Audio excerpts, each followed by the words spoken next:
বনের রাজা সিংহ একদিন রোদ পোহাচ্ছিল। এমন সময় বাদর এসে তার লেজ ধরে একটা ঝাঁকি দিল, লাঠি দিয়ে খোঁচাখুচিয়ে করলো। সিংহ কিছু না বললেও খুব বিরক্ত বোধ করলো, কিন্তু বাদরের কিছুই মালুম হলো না। সিংহকে ভেংসি কেটে লাফাতে লাফাতে চলে গেল।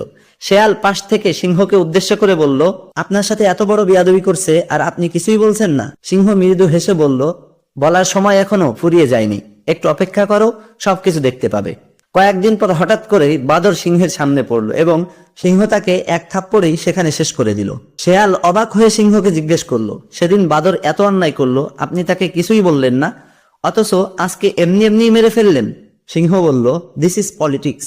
সেদিনের ঘটনার পর বাদর ভাল্লুককে পিছন থেকে লাথি মেরেছে, হাতির সুর ধরে ঝুলেছে, গন্ডারের পিঠে চড়েছে, হায়নাকে কাতুকুতু দিয়েছে, বাঘকে খোঁচা দিয়েছে, আর সবাইকে বলেছে, রাজাকে আমি মানি না, সেখানে তুমি কে? প্রথম দিনই আমি ওরে মারলে সবাই বলতো আমি বনের রাজা হয়ে ক্ষমতার অপব্যবহার করেছি। আজকে একটু পর দেখবে সবাই এসে বলবে, থ্যাংক ইউ রাজা সাহেব।